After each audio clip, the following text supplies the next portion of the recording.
இந்த வீடியோவை உங்களுக்கு வழங்குபவர்கள் Paces Pay, secure digital payments with multiple features and great success rate. ஓகஸ் Tamil நேயர்களுக்கு வணக்கம். சாத்தனூர் அணை நீர் திறப்பு விவகாரம் குறித்து தொடர்ந்து விவாதம் நடந்து கொண்டிருக்கிறது. எதிர்க்கட்சிகளை பொறுத்தளவிலே சாத்தனூர் அணை நீர் திறப்பு என்பது குறிப்பாக பாமக சொல்லியிருக்கக்கூடிய ஒரு விஷயம். இந்த சாத்தனூர் அணை நீர் திறப்பு என்பது செம்பரபாக்கம் ஏரி நீர் திறப்பிற்கு இணையானது என்று அவர்கள் சொல்லியிருக்கிறார்கள். முக்கிய எதிர்க்கட்சியாக இருக்கக்கூடிய அதிமுக இந்த நீர் திறப்பு குறித்து தன்னுடைய விமர்சனங்களையும் முன்வைத்திருக்கிறது. தொடர் விமர்சனங்களுக்கு பிறகு நீர்வளத்துறை அமைச்சர் திரு துரைமுருகன் அவர்கள் ஒரு விரிவான அறிக்கையை வெளியிட்டார். அந்த அறிக்கையில 5 வெள்ள அபாய எச்சரிக்கை விடுக்கப்பட்டது அப்படிங்கிறது அவர் கோடிட்டு காமிக்கிறார். அந்த 5 வெள்ள அபாய எச்சரிக்கை அப்படிங்கிற அந்த எச்சரிக்கைகள் முறையாக விடுக்கப்பட்டதன் மூலமாகத்தான் உயிர் சேதம் தவிர்க்கப்பட்டிருக்கிறது அப்படிங்கிறது அவருடைய அறிக்கையின் மூலமாக வெளிப்படக்கூடிய ஒரு முக்கியமான செய்தி.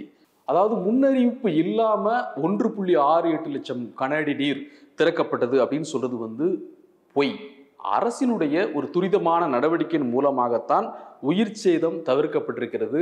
மனசாட்சியை துறந்துவிட்டு சிலர் புரட்டுகளை பொய்களை பரப்பி வருகிறார்கள் அப்படின்னு சொல்லி துரைமுருகன் அந்த அறிக்கையில குறிப்பிடுறார். அவர் சொல்லக்கூடிய அந்த விஷயம், அதாவது இந்த நீர் வெளியேற்றப்படக்கூடிய தகவல் சாத்தனூர் அணை அந்த கரையோரம் இருக்கக்கூடிய முக்கியமான கிராமங்கள், குறிப்பாக திருவாதனூர், புதூர் செக்கடி ராயண்டபுரம், அகரம்பள்ளிப்பட்டு, தொண்டமானூர் உள்ளிட்ட இந்த கிராமங்களுடைய பெயர்களை எல்லாம் குறிப்பிட்டு அந்த சாத்தனூர் அணையினுடைய உதவி செயற்பொறியாளர் அந்த எச்சரிக்கையை விடுத்திருக்கிறார் அப்படிங்கிற தகவலை அதுல பதிவு பண்றாரு. இது எந்த இடத்துல வேறுபடுகிறது அப்படிங்கிறத பார்க்கணும். அதாவது குற்றச்சாட்டுக்கும் அரசினுடைய பதிலுக்கும் எந்த இடத்துல வேறுபடுகிறது அப்படிங்கிறத பின்னாடி பார்க்கலாம். அதற்கு முன்பு அவர் அறிக்கையில சொல்லக்கூடிய அந்த முக்கியமான தகவல் 25/10/2024, அதாவது அக்டோபர் 25ஆம் தேதி 119 அடி கொள்ளளவு கொண்ட சாத்தனூர் அணையில 110 அடியை எட்டுகிறது. ஸோ இந்த 110 அடியை எட்டின உடனே, அதாவது அக்டோபர் 25ஆம் தேதியே முதல் கட்ட வெள்ள அபாய எச்சரிக்கை விடுக்கப்பட்டது. எப்போ? அக்டோபர் 25ஆம் தேதி. அதற்கு பிறகு பார்த்தீங்கன்னா தொடர்ந்து மழை இருந்து கொண்டிருக்கிறது. 1ஆம் தேதியில வெவ்வேறு நேரங்களில் 3 முறை வெள்ள அபாய எச்சரிக்கை விடுக்கப்பட்டது அப்படிங்கிறது அறிக்கையில் குறிப்பிடுறாங்க. 3 முறை அப்படின்னு சொன்னா அந்த வெவ்வேறு நேரங்கள் சொல்கின்ற பொழுது அங்க நீர்வரத்து அதிகரித்து கொண்டே இருக்கிறது. 1ஆம் தேதி பார்த்தீங்கன்னா காலையிலிருந்து காலை மாலை மதியம் அப்படி நேரம் ஆக சாத்தனூர் அணைக்கு வரக்கூடிய அந்த நீர்வரத்தினுடைய அளவு தொடர்ந்து அதிகரித்து கொண்டே இருக்கிறது ஒரு புறம். இன்னொரு பக்கம் பார்த்தீங்கன்னா தொடர் மழை, பெருமழை பெய்து கொண்டிருக்கிறது. இதை எல்லாவற்றையும் கருத்தில் கொண்டு தொடர்ந்து அங்க இருக்கக்கூடிய அணையினுடைய உதவி செயற்பொறியாளர் அங்களுடைய நீர்வரத்தை எல்லாம் கணக்கிட்டு கொண்டு அங்க உள்ள அந்த அணையினுடைய விதிமுறைகளின்படி நீர் வெளியேற்றத்தினை அவர் செய்து கொண்டிருந்தார். அணையிலிருந்து நீர் வெளியேற்றத்தினை அவர் செய்து கொண்டிருந்தார் அப்படிங்கிற தகவலை சொல்லிட்டு 2ஆம் தேதி அதிகாலையில ஒரு மணி அளவுல தான் 1,06,000 கன அடி நீர் அங்க வர ஆரம்பிக்குது. 1ஆம் தேதி அதிகாலைங்கிறது நீங்க கிட்டத்தட்ட முந்தைய நாள் இரவிலிருந்து மழை தொடர்ந்து பெய்து கொண்டிருக்கிறது. 2ஆம் தேதி அதிகாலை 1 மணி அளவுல பாத்தீங்கன்னா 1,06,000 கன நீர் வந்து கொண்டிருக்க பொழுது சாத்தனூர் நீர்பிடிப்பு பகுதிகளில் அதிதீவிர கனமழை ஒரு பக்கம், தண்ணீர் வரத்து ஒரு பக்கம், இரண்டும் சேருகின்ற பொழுது ஒரு அதிகாலை 2:45 மணி அளவில் ஒரு 5ஆம் கட்ட வெள்ள அபாய எச்சரிக்கை விடுக்கப்பட்டு அதற்கு பிறகு அந்த அங்கிருந்து திறக்கப்படக்கூடிய தண்ணீருடைய அளவு, அதாவது ஒரு 3 மணிலிருந்து ஒரு 8 மணி வரைக்கும் பார்த்தீங்கன்னா 1,68,000 கன அடி நீர் வெளியேற்றப்படுகிறது. இங்கே தான் பிரச்சனை. இப்போ ஏன் இந்த முந்தின விஷயங்கள் நம்ம சொல்லி கொண்டிருக்கிறோம் அப்படின்னு பார்த்தீங்கன்னா 25ஆம் தேதி ஒரு வெள்ள அபாய எச்சரிக்கை, 1ஆம் தேதி வெவ்வேறு நேரங்களில் விடுக்கப்படுகிற எச்சரிக்கை, அதுக்கு மறுநாள் அதிகாலையில் விடுக்கப்படுகிற எச்சரிக்கை, 5வது எச்சரிக்கை தான் இந்த அதிகாலை 2 மணிக்கு மேல் விடுக்கப்பட்ட இந்த வெள்ள அபாய எச்சரிக்கை அப்படிங்கிறது.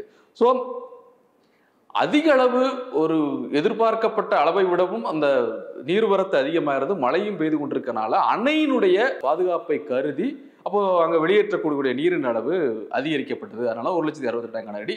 அதற்கு முந்தைய முதல் நாளில் பார்த்தீங்கன்னா வரக்கூடிய நீர்வரத்திற்கு ஏற்ப நீர் வெளியேற்றம் தொடர்ந்து கொண்டே இருந்தது. எனவே இந்த அவர் சொல்லக்கூடிய அந்த விஷயம், அதிகப்படியான மழையின் காரணத்தை புரிந்து கொள்ளாமல் பொய்யான தகவல்களை பரப்புகிறார்கள். பெருமழையால் சாத்தனூர் அணைக்கு ஆபத்து ஏற்படாமல் முன்னெச்சரிக்கை நடவடிக்கையாக அரசு செயல்பட்டது, இதுதான் உண்மை. அப்படின்னு சொல்லி அவர் தன்னுடைய அறிக்கையில குறிப்பிட்டிருக்கிறார். எனவே இந்த தகவலுக்கு பிறகும் கூட பாமக தலைவருடைய திரு அன்புமணி ராமதாஸ் அவர்கள் அதனுடைய சந்தேகங்களை வெளிப்படுத்தக்கூடிய விதமாக அவர் சில கேள்விகளை வந்து முன்வைத்ததை நம்ம பார்க்க முடிகிறது.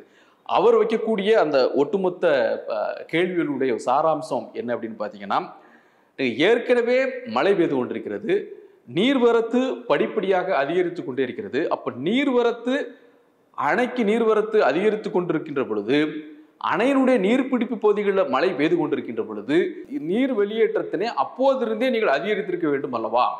அபாய எச்சரிக்கை கொடுக்கிறது ஒரு புறம், அந்த வெளியேற்றக்கூடிய அளவு என்பது பெரிய அளவில் வெளியேற்றம் செய்யப்படவில்லை. ஒரு 15,000 கனஅடி, ஒரு 20,000 கனஅடி, 30,000 கனஅடி, 50,000 இந்த மாதிரியான வெளியேற்றம் நடந்தே தவிர, அதாவது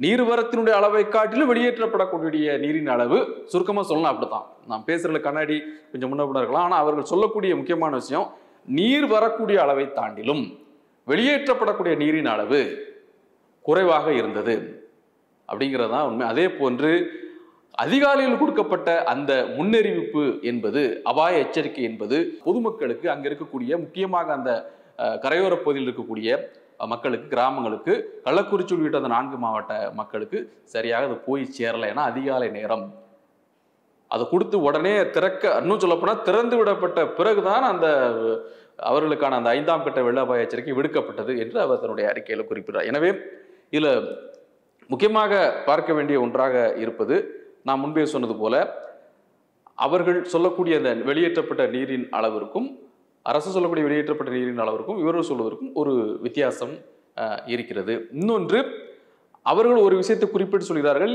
அணையினுடைய அந்த விதிகளின் படி நீர் வெளியேற்றம் செய்யப்பட்டது அப்படிங்கிறது அவருடைய வாதகமாக இருக்கிறது. இங்கு திரு பாமக தலைவர் திரு அன்புமணி ராமதாஸ் சொல்லக்கூடிய ஒன்று, நீங்கள் நீர்வரத்து அதிகமாக இருக்கின்ற பொழுது தண்ணீரை வெளியேற்றக்கூடிய அளவையும் அதே அளவிற்கு, கிட்டத்தட்ட அதே அளவிற்கு வெளியேற்றி இருந்தால், நீங்க 2ஆம் தேதி அதிகாலையில இந்த 2 மணி 2:45 இந்த நேரத்துல கிட்டத்தட்ட 1,80,000 இந்த மாதிரியான கடல் நீரை ஒட்டுமொத்தமாக வெளியேற்றக்கூடக்கூடிய ஒரு தேவை ஏற்பட்டிருக்கிறது. நீங்க பெரும் மழையையும் நீங்கள் கணக்கில் எடுத்துக்கொண்டு இதை செயல்படுத்தி இருக்க வேண்டும். ஆனால் நீங்க அதை பண்ணல.